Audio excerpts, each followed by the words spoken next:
प्यारे बच्चों, कक्षा 11 भौतिक विज्ञान के इस पीरियड में आपका एक बार फिर स्वागत है। आज हम द्रव में गिरते हुए पिंड पर प्रभावी बल और स्टोक के नियम के विषय में जानेंगे। स्टोक का नियम क्या है और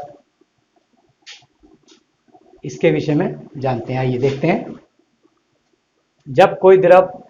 जब कोई पिंड किसी द्रव में गिरता है तो उस पर दो बल, नंबर 1 पिंड का भार तथा नंबर 2 द्रव के कारण पिंड पर लगने वाला उत्प्लावन बल कार्य करते हैं। देखिए, कोई भी वस्तु जब पानी में डालते हैं, द्रव में डालते हैं, तो उस पर दो बल कार्य करते हैं। एक तो भार नीचे को करेगा और उत्प्लावन बल ऊपर को करेगा, उसकी उछाल ऊपर को होगी।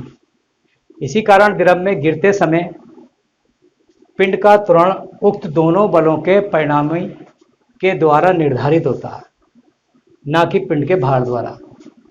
उसका जो त्वरण होगा इन दोनों बलों के परिणामी के द्वारा ही निर्धारित होगा।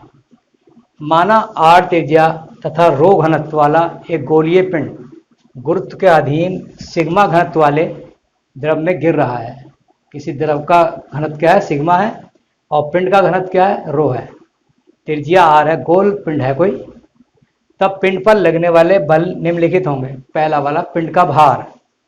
पिंड का आयतन निकालेंगे, फिर घनत्व से गुणा करेंगे तो द्रव्यमान हो जाएगा, और फिर गुरुत्वीय त्वरण से गुणा कर देंगे तो भार हो जाएगा। तो ये क्या कहलाएगा? नीचे की ओर होगा। ये पिंड का भार जो है किधर कार्य करेगा? नीचे की ओर। तो ये होगा 4/3 पाई आर घन गोले का आयतन और रो घनत्व और जी गुरुत्वीय त्वरण। अब इसी प्रकार पिंड पर द्रव द्वारा आरोपित उत्प्लावन बल ये ऊपर को होगा। ये किसके बराबर होगा? पिंड जितना द्रव हटाएगा, पिंड द्वारा हटाए गए द्रव का भार। तो पिंड का आयतन जितना उसका आयतन है उसका भार, उसके हिसाब से इतना पानी का आयतन हटाए, द्रव का आयतन हटाएगा, और द्रव का घनत्व और गुरुत्वीय त्वरण जी। तो 4/3 पाई आर घन और सिग्मा और गुणा जी। सिग्मा क्या है? यहाँ पर ये द्रव का घनत्व है। ये कार्य करेगा ऊपर की ओर।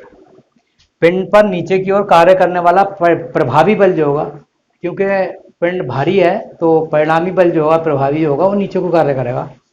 वो F बराबर 4/3 पाई आर घन रो जी माइनस 4/3 पाई आर घन रो जी, सॉरी रो जी और ये सिग्मा जी।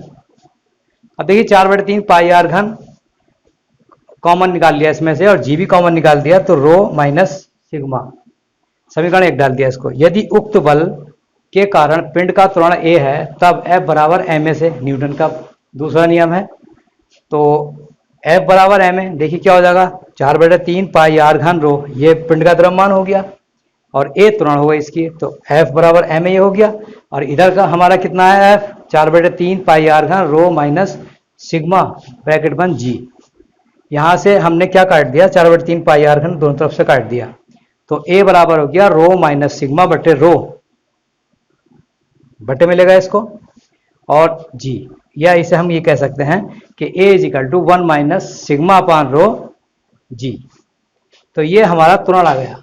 अब देखिए, इस सूत्र को प्राप्त करते समय द्रव की श्यानता पर विचार नहीं किया गया है।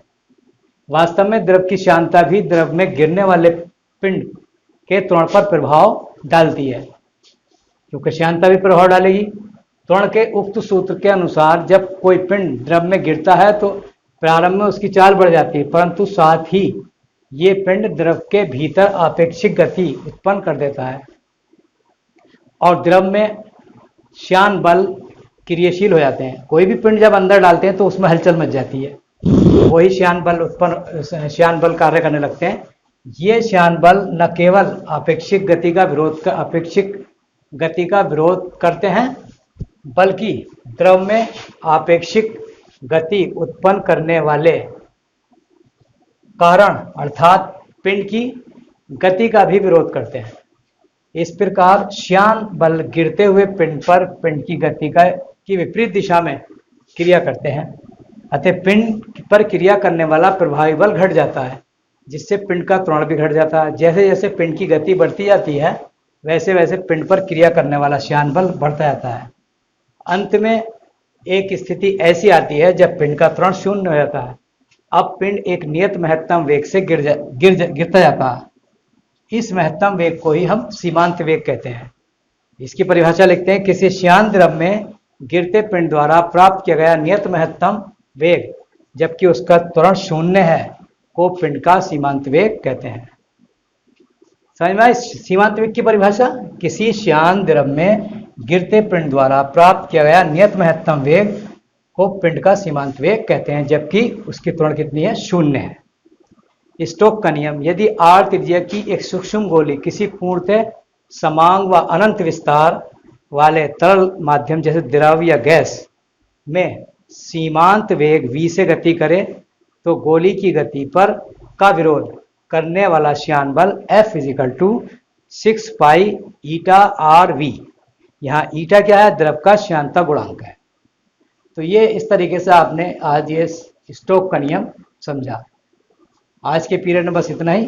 कल कुछ और टॉपिक के साथ उपस्थित होंगे। Thank you.